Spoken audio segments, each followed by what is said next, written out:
आपके सामने कि निम्नलिखित में से किस विटामिन की कमी से रिकेट्स होता है। रिकेट्स नामक बीमारी जो होता है ये आपका विटामिन डी की कमी से होता है। और रिकेट्स होने से क्या होता है कि जो हड्डियां होता है शरीर के, ये कमज़ोर पड़ जाते हैं। तो यहाँ पे ऑप्शन डी राइट आंसर हो जाएगा। और आप सभी के लिए जो YCT था यानी यूथ कंपटीशन का बुक था, वो मैं आपको अगेन से ट्यूसडे से स्टार्ट कर रहा हूँ। और बाकी जो बचे हुए पार्ट हैं, पॉलिटी हैं, इसके अलावा ज्योग्राफी बचे हुए हैं, इसके अलावा आपका फिजिक्स, केमिस्ट्री, बायोलॉजी हैं, आपको 1 बाय 1 करके आपको सप्ताह दिन के अंदर या फिर 10 दिन के अंदर मैं आपको सारा का सारा कंप्लीट कर दूंगा। आपको परेशान होने की बिल्कुल भी ज़रूरत नहीं है। और करंट अफेयर की जहाँ तक बात है तो मैं आपको उन सभी को 20 जुलाई के आसपास करा दूंगा। करंट अफेयर में ज़्यादा कुछ आपको पढ़ने की ज़रूरत नहीं है। मैं जितना कराऊंगा केवल आप उतना देख लेना, आपका काम बन जाएगा। और आप सभी मेहनत करना स्टार्ट कर दो। जो जुनून आपके अंदर है, जो जोश आपके अंदर है, उस जोश को कम मत होने दो, क्योंकि इस बार सिलेक्शन होगा, लेकिन उनका होगा जिनके पढ़ाई में दम होगा। क्योंकि आपको पता है कि होम सेंटर है नहीं, और फिर एडमिट कार्ड बहुत पहले आ नहीं रहे हैं। एडमिट कार्ड आपको सप्ताह दिन पहले देखने को मिलेगा, लेकिन सप्ताह दिन पहले जो देखने को मिलेगा उससे आपको केवल इतना पता चलेगा कि आपका एग्ज़ाम सेंटर किस ज़िले में है। ये नहीं पता चलेगा कि ज़िले के अंदर कौन सा स्कूल है। वो आपको 3 दिन पहले, 2 दिन पहले पता चलेगा। तो एक बहुत बढ़िया पहल है बोर्ड के द्वारा, और ये प्रयास और अच्छा करना चाहिए ताकि चोरी ना के बराबर हो और पढ़ने वाले बच्चों का सिलेक्शन हो। तो अपने अंदर जो जुनून है, जो जोश है, वो भर लीजिए। और मैं आपको एक प्रैक्टिस सेट भी कराऊंगा 15 सेट का, लेकिन मैं आपको 15 जुलाई के बाद कराऊंगा। तब तक मैं आपको पूरा का पूरा मैराथन कंप्लीट कर दूंगा। तो चलिए आज की मैराथन को लगाइए। कौन सा अम्ल हमारे शरीर में पाचन क्रिया में सहायक होते हैं? तो याद करो, पेट के अंदर कौन सा एसिड होता है? तो यह है आपका HCl, हाइड्रोक्लोरिक अम्ल। अगला सवाल है कि मानव के पाचन में पाचन की प्रक्रिया कहाँ से प्रारंभ होती है? बिल्कुल 10th का लेवल है, और ये दरोगा सब फॉलो करता है 10th के लेवल को। अब जो है आपका बिहार पुलिस भी फॉलो कर रहा है। अगर मैं आंसर की बात करूँ तो ये हो जाएगा आपका मुख से स्टार्ट होता है। ऑप्शन कौन सा? तो यहाँ पे होगा ऑप्शन बी। अगला सवाल है कि नासा के मानव रहित यान जिसका नाम है जूनो ने किस ग्रह का परीक्षण किया है? तो इसने परीक्षण किया हुआ है बृहस्पति का। बृहस्पति ग्रह जो कि सौरमंडल का सबसे बड़ा, सबसे भारी ग्रह है। अब आपको ये बताना है कि सौरमंडल का सबसे भारी उपग्रह कौन सा, या फिर सबसे बड़ा उपग्रह कौन सा? ये कमेंट बॉक्स में आप सभी को एक एक करके कमेंट करना है। मैं वेट कर रहा हूँ आपके कमेंट का। इसके बाद अगला सवाल है कि भारत ने हाल ही में खुद को किस रोग से मुक्त घोषित किया हुआ है? तो ये किया हुआ है बर्ड फ्लू से। तो ऑप्शन यहाँ पे बी राइट आंसर हो जाएगा। उसके बाद हाल ही में DRDO द्वारा विकसित मानव रहित टैंक का नाम क्या है? तो इस टैंक का नाम है मंत्रा। तो ऑप्शन यहाँ पे बी राइट आंसर हो जाएगा। अगला सवाल है निम्न तत्वों में से किसमें न्यूट्रॉन नहीं होता है? तो न्यूट्रॉन की अगर मैं बात करूँ तो ये आपका हाइड्रोजन के अंदर नहीं होता। ऑप्शन आपका सी राइट आंसर हो जाएगा।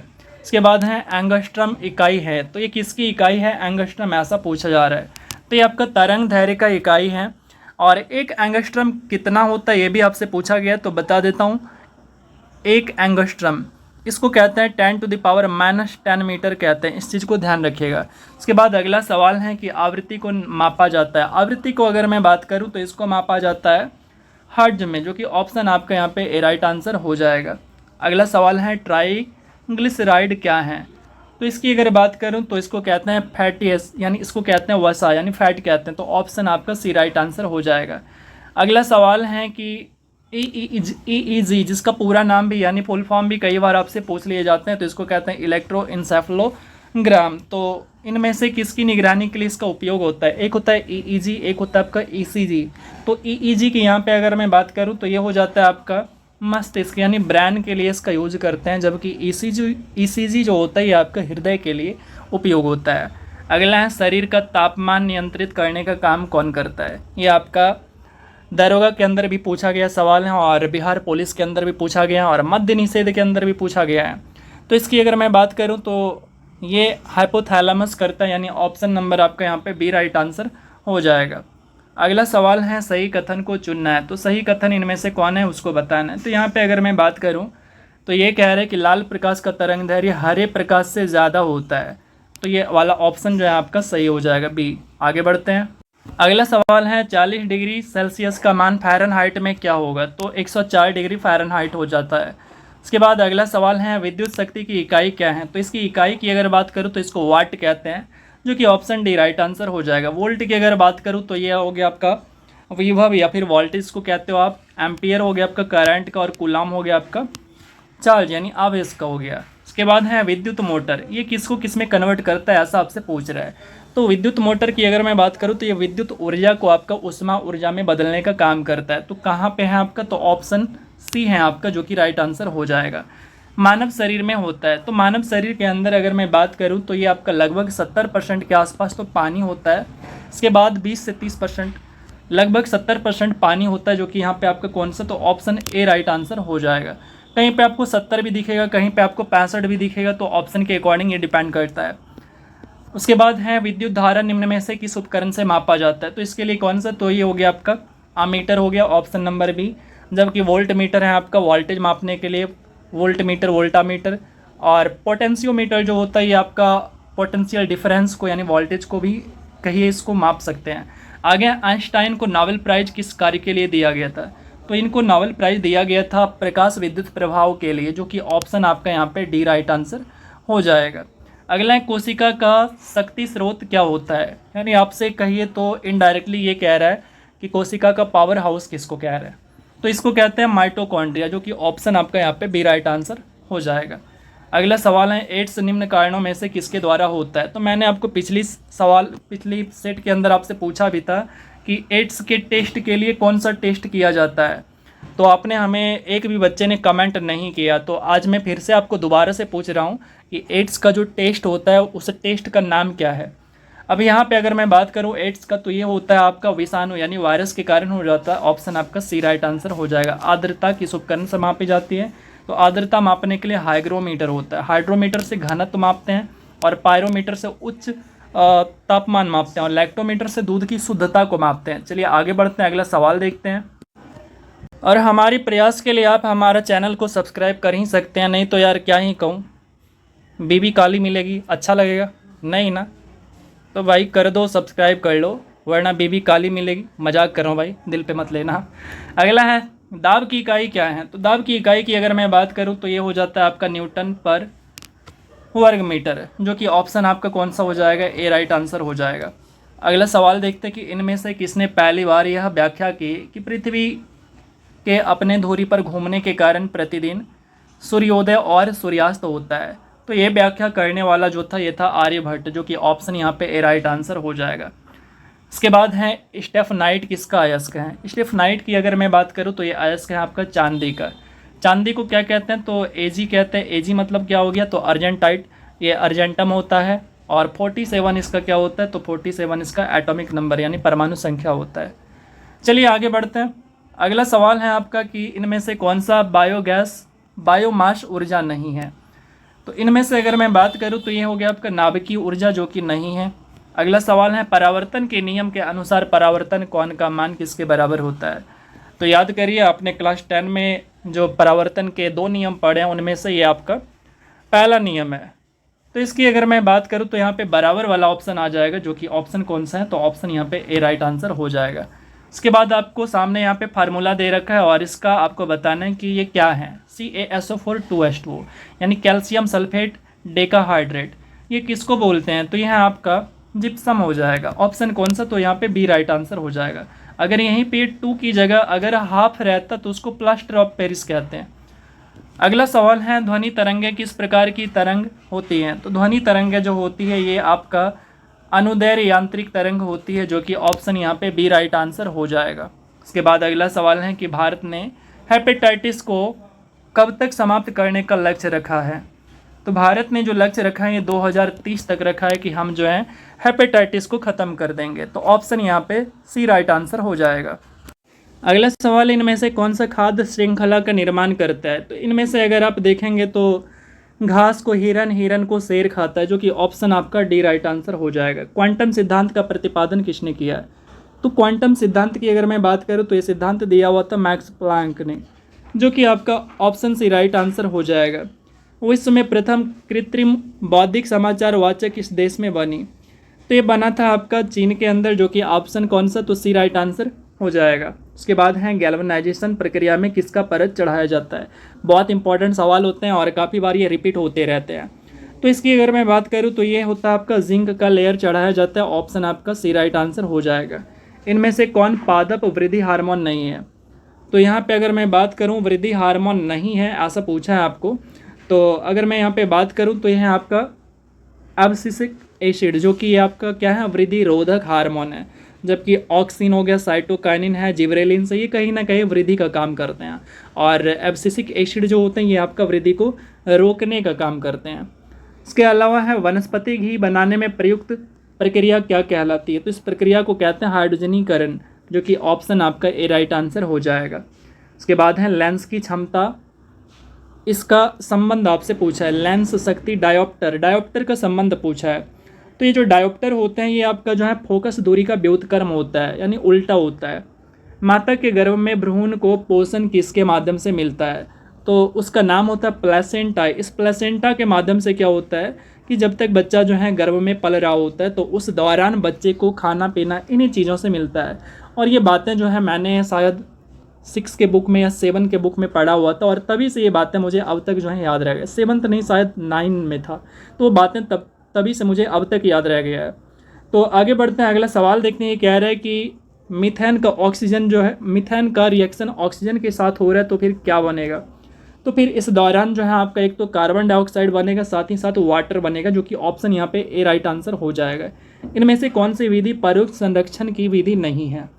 तो ये ऑप्शन हो जाएगा आपका स्थानांतरित कृषि, जो कि ऑप्शन कौन सा है, तो बी राइट आंसर हो जाएगा। देखो आप अपने आप को अगर लूज करोगे अभी और अगर सोचोगे कि कोई बात नहीं हम जॉब ले ही लेंगे अपना ज़मीन बेचकर या फिर चोरी करके, तो फिर आप गलतफहमी में पड़ रहे हो। और मैं आपको बता दूं, अगर ये समय एक बार आपके हाथ से चला गया तो फिर आप दोबारा पछताओगे। इसीलिए मैं कह रहा हूं आपको कि आपके पास 1 महीने का अगर समय है तो फिर अच्छे से आप इस समय का उपयोग करो और फिर लग जाओ, क्योंकि ये मौका बार बार आपके हाथ चल के नहीं आएगा। अगला सवाल है कि धान के खेत में किस प्रकार की गैस निकलती है।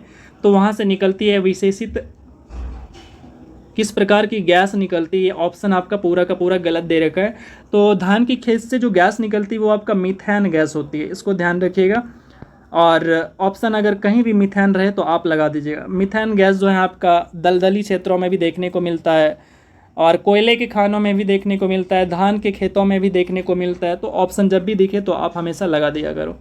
आगे बढ़ते हैं, कांच का गहरा नीला रंग किसके कारण होता है। तो ये गहरा नीला रंग जो होता है ये होता है आपका कोबाल्ट ऑक्साइड के कारण, जो कि ऑप्शन आपका बी राइट आंसर हो जाएगा। अमीबा किससे भोजन ग्रहण करता है। तो अमीबा जो भोजन ग्रहण करता है ये करता है आपका कूटपात से, जिसको क्या कहते हैं, तो सूडोपोडिया कहते हैं।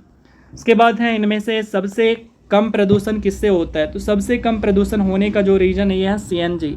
इसी कारण से आप देखेंगे बड़े बड़े शहरों के अंदर जो है सीएनजी का उपयोग ज़्यादा किया जाने लगा। दिल्ली में सबसे पहले हाई कोर्ट ने आदेश दिया था और उसके बाद अब धीरे धीरे हर जगह। प्रकाश का तरंग सिद्धांत किसने दिया था। तो प्रकाश का जो तरंग सिद्धांत दिया था ये दिया था हाइजेन ने, जो कि ऑप्शन यहाँ पे ए राइट आंसर हो जाएगा। इनमें से कौन परजीवी पादप हैं। तो इनमें से अगर मैं बात करूँ तो यह है कशकुटा, जो कि आपका कौन है, ऑप्शन यहाँ पे ए राइट आंसर हो जाएगा। अच्छा, वो अमारोबेल कहते हो ना आप, वो जो पेड़ पे हरे हरे पीले पीले जो लता जैसा बिखरे होते हैं वही है आपका कशकुटा। अगला अमलगम क्या है। अमलगम की अगर मैं बात करूँ तो ये एक तरल पदार्थ होता है जो कि पारा के अंदर मिश्रित होता है। उसके बाद है डीएनए में पाया जाता है। तो डीएनए में अगर मैं डीएनए किस में पाया जाता है। तो डीएनए जो पाया जाता है ये आपका जो है केंद्रक के अंदर पाया जाता है, यानी न्यूक्लियस के अंदर पाया जाता है, जो कि ऑप्शन आपका कौन सा, तो यहाँ पे बी राइट आंसर हो जाएगा। इसके बाद अगला सवाल है कि यदि किसी वस्तु का संवेग 2 गुना कर दिया जाए तो गतिज ऊर्जा कितने प्रतिशत वृद्धि होगी। अगर 2 गुना करते हैं तो फिर आपका जो गतिज ऊर्जा है, देखिए 2 गुना करेंगे तो ओवरऑल ये 4 गुना बढ़ जाता है। 1 मिनट, अगर आप गतिज ऊर्जा को 2 गुना करेंगे, ये ऐसा आता है फार्मूला, गतिज ऊर्जा यानी KE = P²/2m। अगर आप गतिज ऊर्जा को 2 गुना करेंगे तो ये स्क्वायर में कन्वर्ट होगा। अगर 1 है तो वो स्क्वायर में कन्वर्ट हो जाएगा, यानी 2 गुना लिखें इसको तो वो 4 हो जाएगा। 1 से कितना हो जाएगा, 4। तो बढ़ कितना गया, आप परसेंटेज निकालोगे तो ओवरऑल ये जो है आपका कितना हो जाएगा, ये आपका जो है 300% हो जाएगा। तो ऑप्शन आपका यहाँ पे सी राइट आंसर हो जाएगा, माफ करिएगा बी। अगला सवाल है, दांत के निर्माण में निम्न में से किस तत्व की सर्वाधिक भूमिका होती है। तो दांत के निर्माण में जो है कैल्शियम बहुत बड़ा रोल प्ले करता है।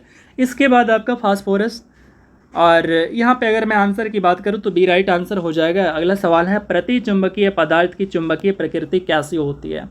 तो इसकी जो प्रकृति होती है ऋणात्मक होती है, ठीक है। प्रति मतलब होता है कॉपी करना, यानी पीछे की ओर जाना, पीछे की ओर जाने वाला निगेटिव ही तो होगा, ठीक है। तो ऑप्शन आपका बी हो जाएगा। उसके बाद इनमें से कौन टैग पॉलीमराइज एंजाइम का श्रवण करते हैं।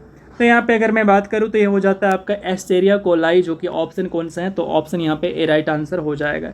एक प्रकाश वर्ष कितना होता है। तो एक प्रकाश वर्ष की अगर मैं बात करूँ तो ये होता है आपका 9.46 × 10⁻15 मीटर। अगला सवाल है, 6 अगस्त 1945 तथा 9 अगस्त 1945 को क्रमशः जापान के हिरोशिमा तथा नागासाकी पर जो परमाणु बम गिराए गए, तो उनमें से कौन सी अभिक्रिया हुई थी। तो उनमें से जो अभिक्रिया हुई थी, आपको सीधा सीधा बोला है परमाणु बम फूटता है तो एक ही सिद्धांत पर आधारित होता है, सीधा सीधा ऐसा बोल रहा है। पर इसी क्वेश्चन को इसने क्या किया, दरोगा के अंदर पूछा गया था ये सवाल, तो थोड़ा सा लेंदी कर दिया और इसको क्या कर दिया, लैंग्वेज में पजल कर दिया, तो आप फंस सकते हैं। लेकिन थ्योरी क्या था, वही था। तो आंसर की अगर मैं बात करूँ तो ये आपसे कह रहा विखंडन होता है इसमें, ठीक है। ऑप्शन सी राइट आंसर हो जाएगा। अगला सवाल है कि भारत में पहला IAIMS कहाँ खुला था। तो ये सबसे पहले जो खुला हुआ था ये था आपका नई दिल्ली के अंदर। अगला सवाल है कि शॉर्ट सर्किट के टाइम में क्या होता है। जब भी शॉर्ट सर्किट होता है, यानी घर में जो हमारा वायरिंग रहता है या फिर जहाँ कहीं भी रहता है, अगर वहाँ पे शॉर्ट सर्किट हो जाता है तो उस दौरान जो है करंट का मान वो बहुत अधिक बढ़ जाता है, जो कि ऑप्शन यहाँ पे ए राइट आंसर हो जाएगा। और ये मद्य निषेध के अंदर भी पूछा गया सवाल है। अगला सवाल है, जब प्रकाश एक माध्यम से दूसरे माध्यम में तिरछा प्रवेश करता है तो प्रकाश के संचरण की दिशा दूसरे माध्यम में बदल जाती है, और इस प्रभाव को क्या माना जाता है। तो इसको कहते हैं अपवर्तन कहते हैं। इसके बाद है, निम्नलिखित में से कौन से रंग के लिए प्रकाश का प्रकीर्णन न्यूनतम होता है। तो सबसे न्यूनतम प्रकीर्णन जो देखने को मिलता है, ये देखने को मिलता है लाल रंग का, जबकि सबसे ज़्यादा देखने को मिलता है बैगनी का। इसके बाद अगला सवाल है, 1 ओम बराबर क्या होता है। तो 1 ओम की अगर मैं बात करूँ तो ये हो जाता है आपका 1 वोल्ट बटे 1 एम्पियर, जो कि आपका ऑप्शन कौन सा, तो ए राइट आंसर हो जाएगा। अगला सवाल देखते हैं, ये कह रहे हैं कि मानव शरीर के कौन सी धमनी ऑक्सीजन रहित ऑक्सीजन को ले जाती है। तो इसकी अगर मैं बात करूँ तो ये ले जाती है आपका फुफ्फुस धमनी, जो कि ऑप्शन कौन सा, सी राइट आंसर हो जाएगा। अच्छा, सीधा सीधा आपसे सवाल क्या बोला, यानी कौन सी ऐसी धमनी है जो कि ऑक्सीजन रहित मतलब अशुद्ध रक्त को ले जाती है। अगर कहता ऑक्सीजन सहित मतलब शुद्ध रक्त को ले जाती है। शुद्ध और अशुद्ध बायोलॉजिकल टर्म में ऑक्सीजन के साथ जोड़ा जाता है। आगे बढ़ते हैं, अगला सवाल देखते हैं। निम्नलिखित में से कौन सी प्रक्रिया वाष्प को सीधे ठोस में परिवर्तन करती है। तो इस प्रक्रिया को कहते हैं ऊर्ध्वपातन। और यहाँ पे आपको ये ध्यान रखना पड़ेगा, ये कह रहे हैं कि वाष्प को सीधे ठोस में, तो यानी उसका उल्टा होता है आपका व्युत्क्रम ऊर्ध्वपातन। और इसका एक और नाम भी होता है, उसका नाम क्या है मैं शायद भूल गया हूँ, मेरे दिमाग से निकल गया। उसका नाम भी होता है, यानी व्युत्क्रम ऊर्ध्वपातन को एक स्पेशल नाम देते हैं, मैं भूल गया हूँ। अगर आपको पता है तो आप हमें कमेंट बॉक्स में ज़रूर कमेंट करके बताइएगा। आगे बढ़ते हैं, अगला सवाल है कि आहार नाल की सबसे बाहरी परत कौन सी है। तो इस बाहरी परत को कहते हैं सीरोसा, जो कि ऑप्शन नंबर कौन सा, तो यहाँ पे ए राइट आंसर हो जाएगा। इसके बाद अगला सवाल है कि ग्रेफाइट में कार्बन के परमाणु एक दूसरे से निम्नलिखित बंधों में से किसके द्वारा जुड़े होते हैं। तो ये सभी के सभी जो जुड़े होते हैं ये होते हैं सहसंयोजिक बंधन में जुड़े होते हैं, जो कि आपका ऑप्शन नंबर यहाँ पे सी राइट आंसर हो जाएगा। अगला सवाल है, एक मोटर एक युक्ति है जो विद्युत ऊर्जा को मुख्यतः डैश ऊर्जा में परिणत करता है। तो जो मोटर होते हैं ये विद्युत ऊर्जा को जो है आपका यांत्रिक ऊर्जा में कन्वर्ट करने का काम करता है, जो कि ऑप्शन आपका सी राइट हो जाएगा। अगला सवाल है, निम्नलिखित में से कौन सा फूल का प्रजनन अंग नहीं है। फूल का प्रजनन अंग की अगर बात करें तो ये बाह्य दल जो है फूल का प्रजनन अंग नहीं है। ये जो बाह्य दल होते हैं, ये जो कली होते हैं फूल के, जो जिसको आप कोढ़ी कहते हो, उन सभी को प्रोटेक्शन देने का काम करता है। आगे बढ़ते हैं, अगला सवाल है, नीचे दी गई अभिक्रिया को पूरा करना है।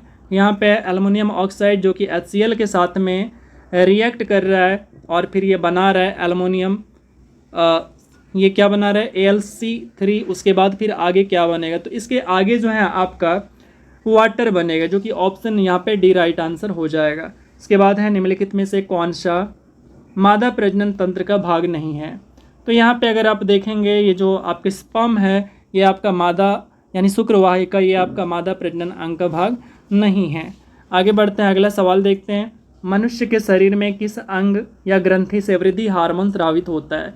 तो वृद्धि हार्मोन जो निकलता है ये आपका मास्टर ग्रंथि से निकलता है या पीयूष ग्रंथि से निकलता है। उसके बाद है जब गर्म पानी के सोते का इस्तेमाल विद्युत उत्पन्न करने में होता है तो इस प्रकार ऊर्जा का जो उत्पादन होता है इसको क्या कहते हैं। तो इस प्रकार का जो ऊर्जा का उत्पादन होता है इसको कहते हैं भू उष्मीय ऊर्जा, जो कि ऑप्शन यहाँ पे सी राइट हो जाएगा। अगला सवाल है निम्नलिखित में से कौन मीन वर्ग से संबंधित है। मीन वर्ग यानी मछलियों के समूह से संबंधित हैं। तो यहाँ पे अगर मैं बात करूँ तो यहाँ पे राइट हो जाएगा आपका शार्क, जो कि मछली है, नाम सुना भी है। शार्क एक ऐसी मछली है जो कि विद्युत उत्पन्न करती है, आपने सुना है। बाकी जो आप देख रहे हैं ये व्हेल आपका एक्वेटिक एनिमल है, जबकि ये मछली नहीं आते हैं। इसके बाद आपका सिल्वर मछली, ये भी मछली नहीं है। तारा मछली, ये भी मछली नहीं है। आगे निम्नलिखित में से किस वर्ष प्लूटो को उसकी पूर्व ग्रह की पदस्थिति से पदान्वित कर दिया गया। यानी ऐसा कह रहा है कि ये ग्रह था, ग्रह की श्रेणी से कब इसको हटा दिया गया। तो अगस्त 2006 के अंदर प्लूटो को ग्रह की श्रेणी से हटा के बौना ग्रह की श्रेणी में डाल दिया गया। और अब जो है ग्रहों की संख्या कुल कितनी रह गई, 8 रह गई। आगे है निम्नलिखित में से कौन सी गैस भूमंडलीय उष्मीकरण का कारण नहीं है। तो यहाँ पे है आपका SO2, ये आपका कोई भी कारण नहीं है उष्मीकरण में। उसके बाद है हीरे का अपवर्तनांक कितना है। हीरे का अपवर्तनांक की अगर मैं बात करूँ तो ये होता है आपका 2.42, जो कि ऑप्शन सी राइट हो जाएगा। आप में से ऐसे कितने लोग हैं जो कि चाहते हैं कि वर्दी लेकर भैया मैं आपसे मिल लूँगा, क्योंकि सिलेक्शन के बाद आपसे मैं भी मिलूँगा। लेकिन ऐसे कितने हैं जो कि चाहते हैं कि सिलेक्शन के बाद कि भैया से मिलें। आप कमेंट बॉक्स में कमेंट ज़रूर कीजिए। और फिर इसके बाद मैं आपको एक व्हाट्सएप का ग्रुप बनाऊंगा जिसमें कि मैं आप सभी को एग्ज़ाम से पहले ऐड करूंगा। और फिर देखते हैं कि आप में से कितने लोग हैं अपने वर्दी के लिए समर्पित हैं और फिर सिलेक्शन लेते हैं, एग्ज़ाम क्लियर करते हैं। अगला सवाल है हिप्पोकैम्प किस ग्रह का चंद्रमा है। तो इसकी अगर मैं बात करूं, अच्छा चंद्रमा का मतलब होता है उपग्रह। तो यहाँ पे अगर मैं बात करूं तो यह है आपका नेपच्यून का, जो कि ऑप्शन आपका बी राइट आंसर हो जाएगा। जबकि जुपिटर का सबसे बड़ा कौन सा है, तो गैनीमेड है। और शनि के ढेर सारे क्या हैं, उपग्रह हैं। और इसके पास जो है वलय भी हैं। आगे बढ़ते हैं, ब्रेड मोल्ड या फिर राइजोपस में जनन होता है। तो इसमें जो जनन होने का काम होता है ये होता है आपका बीजाणु गठन के द्वारा। ऑप्शन सी राइट आंसर हो जाएगा। निम्नलिखित में से किसने विद्युत चुंबकीय प्रेरण की खोज किया हुआ है। तो ये खोज किया हुआ है फायराडे ने, जो कि ऑप्शन यहाँ पे बी राइट आंसर हो जाएगा। अगला है पुंगानुर एक नाम है। तो ये जो नाम है आपका किसका नाम है ऐसा पूछ रहा है। तो पुंगानुर नाम है गाय की नस्ल का, जो कि ऑप्शन यहाँ पे सी राइट आंसर हो जाएगा। और इससे पहले कल की वीडियो में भी एक गाय की नस्ल का सवाल आया था, और वो गाय की नस्ल कौन सा था, नेमारी था या निमारी था ऐसा कुछ। हाँ, निमारी था, जो कि गाय का ही नस्ल था। अगला सवाल देखते हैं, निम्नलिखित में से कौन सा विकल्प समरूपी अंगों का उदाहरण नहीं है। तो यहाँ पे अगर आप देखेंगे तो बंदर के हाथ, ये हो जाएगा राइट आंसर। निम्नलिखित में से कौन सी उष्मा की इकाई नहीं है। तो उष्मा की इकाई की अगर मैं बात करूँ तो ये फोन नहीं होता है। ऑप्शन कौन सा यहाँ पे, तो डी राइट आंसर हो जाएगा। अगला सवाल है कि मानव शरीर में गुब्बारे नुमा संरचना जिन्हें डैश कहा जाता है और श्वसन के दौरान गैसीय आदान प्रदान के सतह प्रदान करती है, तो ये कौन है। तो इसको कहते हैं एल्वेओली, जो कि ऑप्शन कौन सा, तो यहाँ पे सी राइट आंसर हो जाएगा। ये आपका लंग्स के अंदर पाए जाते हैं।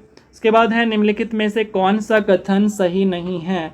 तो इन कथनों में अगर आप देखेंगे तो ऑप्शन डी आपका जो है गलत है, इथेनॉल पानी में नहीं घुलता, ये वाला कथन आपका गलत है। अगला सवाल है डैश के सदस्य को सामान्यतया हरी शैवाल कहते हैं। तो हरी शैवाल जो कहते हैं ये है आपका क्लोरोफाइट्स के सदस्य होते हैं, उसको कहते हैं हरी शैवाल। सितारों का टिमटिमाना तारों की रोशनी के वायुमंडल में से किसके कारण होता है। तो ये जो तारे वगैरह टिमटिमाते हैं इसके पीछे जो रीजन है ये है आपका अपवर्तन, जो कि ऑप्शन ए राइट आंसर हो जाएगा। इसके बाद है कि कोई वस्तु यदि स्थिर है या निश्चित वेग से एक सीधी रेखा पर गति करती है तो यदि कोई बाह्य बल नहीं लगाया जाए तो वह प्रारंभिक अवस्था में ही बनी रहती है।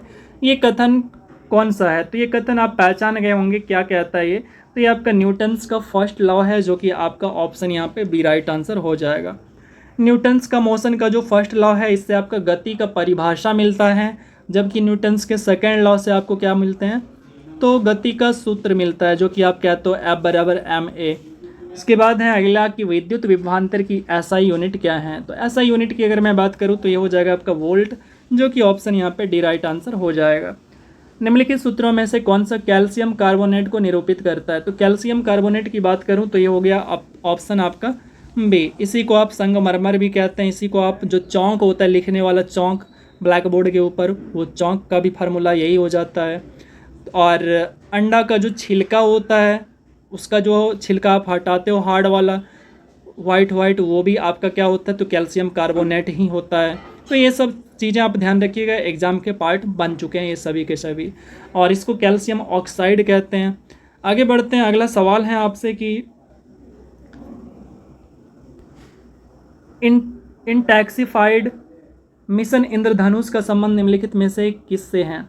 अगर मिशन इंद्रधनुष की अगर मैं बात करूं तो इसका संबंध जो है आपका टीकाकरण से, यानी बच्चों का टीकाकरण से, जो कि ऑप्शन आपका डी राइट आंसर हो जाएगा। ये बिहार पुलिस में जब मैं पहली बार दे रहा था एग्जाम, तो उस टाइम ये पूछा हुआ सवाल था, और उसके बाद फिर ये दरोगा में पूछा हुआ सवाल था, यानी पहले बिहार पुलिस में फिर दरोगा में।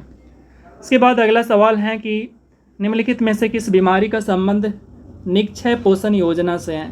तो इसकी अगर मैं बात करूँ तो ये है आपका टीबी, जिसको क्या कहते हो? तो ट्यूबरकुलोसिस कहते हो। ऑप्शन बी राइट आंसर हो जाएगा। अगला है कि रंगनाथिट्टू पक्षी अभ्यारण्य कहाँ पे स्थित है? तो इसकी बात करें तो ये आपका कर्नाटक के अंदर स्थित है, जो कि ऑप्शन कौन सा? तो यहाँ पे बी हमारा राइट आंसर हो जाएगा। अगला सवाल है मिल्क ऑफ मैग्नीशिया की पीएच वैल्यू कितना होती है? तो मिल्क ऑफ मैग्नीशिया की पीएच वैल्यू की अगर मैं बात करूँ तो ये होता है आपका 10.5, यानी 10.4 होता है आपका मिल्क ऑफ मैग्नीशिया का पीएच वैल्यू। इसके बाद आगे बढ़ते हैं, अगला सवाल है आपका वह, अच्छा मिल्क ऑफ मैग्नीशिया कहते हैं किसको है? आपको ये भी बता दें, क्योंकि ये भी सवाल पूछा गया है। तो मिल्क ऑफ मैग्नीशिया कहते हैं Mg, M ये बड़ा है, Mg इसको कहते हैं MgOH का होल 2, ये होता है मिल्क ऑफ मैग्नीशिया। ये भी सवाल आपका बना हुआ है, यानी मैग्नीशियम हाइड्रोक्साइड को ही बोलते हैं। उसके बाद अगला सवाल है कि वह उपकरण जो विद्युत धारा उत्पन्न करने के लिए इस्तेमाल किया जाता है, तो उसको क्या कहते हैं? तो इसको कहते हैं भाई जनरेटर कहते हैं, यानी जनित्र कहते हैं हिंदी में। इसके बाद अगला सवाल है कि निम्नलिखित में से कौन सी अधातु कमरे के ताप पे लिक्विड में पाया जाता है? तो इसको कहते हैं ब्रोमीन, जो कि अधातु होते हुए भी ये लिक्विड अवस्था में पाया जाता है। अगला सवाल है यूनाइटेड किंगडम ने नया सिक्का ब्लैक होल किसके सम्मान में जारी किया है? तो ये किसके सम्मान में? तो ये किया स्टीफन हॉकिंस के सम्मान में किया हुआ है, जो कि आपका ऑप्शन यहाँ पे बी राइट आंसर हो जाएगा। इकाई सतह क्षेत्रफल पर लगने वाला बल निम्नलिखित में से किसे परिभाषित करता है? तो ये परिभाषित करता है आपका दाब का, जो कि ऑप्शन कौन सा यहाँ पे सी राइट आंसर हो जाएगा। दाब यानी प्रेशर, प्रेशर बराबर क्या होता है आपका? बल बटा क्षेत्रफल। ऐसे आप इसको पढ़ो, इकाई सतह क्षेत्रफल पर लगने वाला बल क्या कहलाता है? आपका प्रेशर यानी दाब कहलाता है। आगे बढ़ते हैं, अगला सवाल है कवक की कोशिका भित्ति का मुख्य अवयव क्या है? तो कवक की जो कोशिका भित्ति होती हैं, ये आपका जो है काइटिन की बनी होती हैं। ऑप्शन आपका ए राइट आंसर हो जाएगा। उसके बाद अगला सवाल है कि निम्नलिखित में से कौन सा पृथ्वी के घूर्णन का प्रभाव नहीं है? यानी घूर्णन, पृथ्वी का जो घूर्णन गति होता है उसके कारण कौन सा प्रभाव हमें देखने को नहीं मिलता है? तो ये ऋतु परिवर्तन जो है हमें पृथ्वी के घूर्णन के कारण नहीं देखने को मिलते हैं। जबकि आपका पवनों का विक्षेपण, कोरियोलिसिस बल की उत्पत्ति, दिन रात का बनना, ये जो है आपका पृथ्वी के घूर्णन गति के कारण होते हैं। और ऋतु परिवर्तन आपका जो है ये होता है आपका परिक्रमण के कारण। अच्छा, ये जो आपका कोरियोलिसिस बल की उत्पत्ति है, सवाल आपका जो है मध्य निषेध के अंदर 689 वाला सीट में, अगर नहीं भरोसा हो तो आप जो है पेपर उठाइए 689 सीट वाला का, और फिर आप उसमें देखिए कि सवाल था या नहीं था, क्योंकि मैंने खुद दिया है इसलिए मैं आपको इतनी सारी चीज़ें आपको बता पाता हूँ। अगला सवाल है कि एफ्लाविस का उत्पादन किसके द्वारा होता है? तो इसका उत्पादन होता है आपका कवक के द्वारा, यानी फंगस के द्वारा। ऑप्शन कौन सा? तो डी राइट आंसर हो जाएगा। नेक्स्ट है अनुवांशिक विकार, जिसमें केंद्रक में 47 क्रोमोसोम हो जाते हैं। तो इसको क्या बोलते हैं? तो इसको बोलते हैं क्लाइनफेल्टर सिंड्रोम, जो कि ऑप्शन कौन सा है यहाँ पे? ए राइट आंसर हो जाएगा। अगला सवाल है कि अपविशिक वायस में पी एन संधि डायोड के अवक्षय क्षेत्र की चौड़ाई ये क्या होती हैं? तो ये चौड़ाई जो होती हैं घटती रहती हैं, जो कि ऑप्शन कौन सा? तो सी राइट आंसर हो जाएगा। उसके बाद है भोपाल गैस त्रासदी में विषाक्त गैस जिसका रिसाव हुआ था। तो भोपाल गैस त्रासदी जो कि आपका 1984 के अंदर हुआ था, 3 दिसंबर 1984। उसके अंदर आपका जो है MIC का लीकेज होता है। MIC मतलब क्या होता है आपका? तो मिथाइल आइसोसाइनेट। तो देख लीजिए कहाँ पे है, तो यहाँ पे आपका मिथाइल आइसोसाइनाइड है। तो यही ऑप्शन आप यहाँ पे लगा सकते हैं, हो सकता है गलती लिखा हो। तो यहाँ पे ऑप्शन कौन सा? तो हमारा सी राइट आंसर हो जाएगा। अब आपने 100 में से कितना स्कोर किया हमें कमेंट बॉक्स में कमेंट ज़रूर करके बताइएगा। और जो YCT का मैराथन है उसके लिए बस आप जो हैं 1 दिन का और वेट कर लो, और उसके बाद फिर आपका 1 बाय 1 करके जो भी रेस्ट है आपको 10 दिन के अंदर मैं ख़त्म कर दूंगा। और वो इतना अच्छा कंटेंट है जो कि आप अगर तैयार अभी भी नहीं हुए हैं तो भी आपका तैयारी करा देगा, और अगर आप ऑलरेडी सिलेबस ख़त्म कर चुके हैं तो आपकी तैयारी को बहुत अच्छा धार दे देगा। इसलिए गलतियां तो बिल्कुल मत करिए। अगर जुनून हो कि नहीं भैया हमें तो 2024 के अंदर वर्दी लेना ही लेना है, तो फिर इस जुनून को कम मत होने देना। और कोई भी परेशानी हो तो आप हमें कमेंट बॉक्स में कमेंट कर सकते हैं, लेट से ही सही, लेकिन मैं रिप्लाई आपको ज़रूर दूंगा। तो चलिए, आप सभी को ढेर सारी शुभकामनाएं आपके एग्ज़ाम के लिए। मिलते हैं फिर अगले वीडियो में, और हमारा जो प्लेलिस्ट है उसका आप रिवीजन करते रहिए। प्लेलिस्ट का लिंक मैंने आपको सारा का सारा डिस्क्रिप्शन में दे दिया है, या फिर आप डायरेक्टली हमारे चैनल पे जाके प्लेलिस्ट को विजिट कर सकते हैं। तो चलिए, चैनल को सब्सक्राइब कर लीजिएगा। मिलते हैं अगली मैराथन में।